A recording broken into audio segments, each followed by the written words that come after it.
लाडकी बहीण योजनेबाबत मोठी update. Ladki Bahin योजनेकरता e-KYC जेव्हा तुम्ही कराल त्यावेळी तुम्हाला ही कागदपत्रे सोबत ठेवावी लागणार आहे। नमस्कार मित्रांनो, मी अंकुश कोंडेकर आणि स्वागत आहे तुमचे झटपट इन्फो या आपल्या YouTube चॅनलवरती। जर तुम्ही आपल्या चॅनलवरती नवीन असाल तर चॅनलला सबस्क्राइब करायला विसरू नका। तर लाडकी बहीण योजनेबाबत राज्य सरकारने GR निर्गमित केला असून तुम्हाला ई-केवायसी प्रोसेस लगेच सुरू होणार आहे। त्याबद्दलचा व्हिडिओ आपण अगोदरच बनवलेला होता। ई-केवायसी कशी करायची आणि केव्हापासून सुरू होणार आहे आणि केव्हापर्यंत ही ई-केवायसी चालणार आहे याबद्दल सविस्तर अशी माहिती त्या व्हिडिओमध्ये मी दिलेली होती। आजच्या व्हिडिओमध्ये तुम्हाला ई-केवायसी करतेवेळी कोणकोणते डॉक्युमेंट लागणार आहेत त्याबद्दल आपण बोलणार आहोत। तर ज्या महिला लाभार्थी पात्र आहेत त्या महिला लाभार्थ्यांना लाडकी बहीण योजनेचा जर पुढील हप्ता पाहिजे असेल तर त्यांना ई-केवायसी करणे बंधनकारक आहे आणि ई-केवायसी ही दरवर्षी होणार आहे। तर ई-केवायसी करतेवेळी तुम्हाला काही डॉक्युमेंटची गरज इथे भासणार आहे। कोणती डॉक्युमेंट म्हणजे तुमचं सर्वात महत्त्वाचं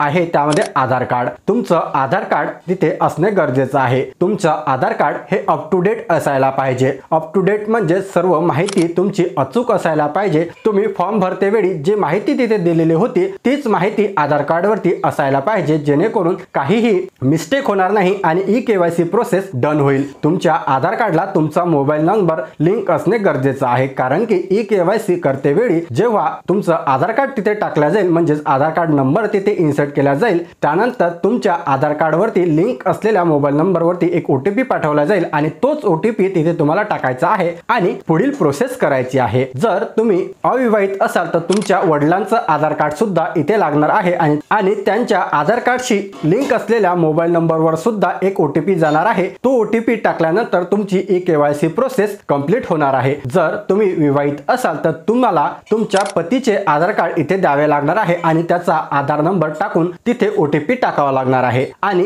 जर कोणी घटस्फोटित असेल किंवा निराधार असेल अशा वेळेस तुम्हाला तुमच्या वडिलांचं आधार कार्ड हे सोबत ठेवायचं आहे, जेणेकरून तुम्ही तिथे इन्सर्ट करू शकाल त्यांचा आधार कार्ड नंबर। ही महत्त्वाची 2 डॉक्युमेंट आहेत जे की तुम्हाला लाडकी बहीण योजनेची ई-केवायसी करतेवेळी सोबत ठेवायची आहे। ही जर नसेल तर तुमची ई-केवायसी प्रोसेस कंप्लीट होणार नाही। तर तुमच्या आधार कार्डला तुमचा मोबाईल नंबर लिंक आहे की नाही हे तुम्ही अगोदरच चेक करून घ्या आणि सोबतच तुमच्या वडिलांच्या किंवा पतीच्या आधार कार्डला तुमचा मोबाईल नंबर लिंक आहे की नाही ते सुद्धा चेक करून घ्या, जेणेकरून वेळेवरती जेव्हा तुम्ही ई-केवायसी प्रोसेस कंप्लीट कराल तेव्हा गोंधळ उडणार नाही आणि तुमची ई-केवायसी प्रोसेस पूर्ण होईल आणि तुमचे हप्ते सुरळतील। वेबसाईट वरती अजून देखील ऑप्शन यायचा आहे ई-केवायसी प्रोसेस कशी करायची याबद्दल तर मी तुम्हाला सांगितलंच आहे, परंतु लाईव्ह सुद्धा जेव्हा ऑप्शन येईल त्यानंतर तुम्हाला ई-केवायसी कशी करायची हे सुद्धा करून दाखवणार आहे आणि त्यावरती जेव्हा ऑप्शन येईल आपला व्हिडिओ लगेच येणार आहे। त्याकरता तुम्ही आपल्या चॅनलला सबस्क्राइब करणे गरजेचं आहे, कारण की येणारा नवीन व्हिडिओ तुमच्यापर्यंत लवकरात लवकर पोहोचावा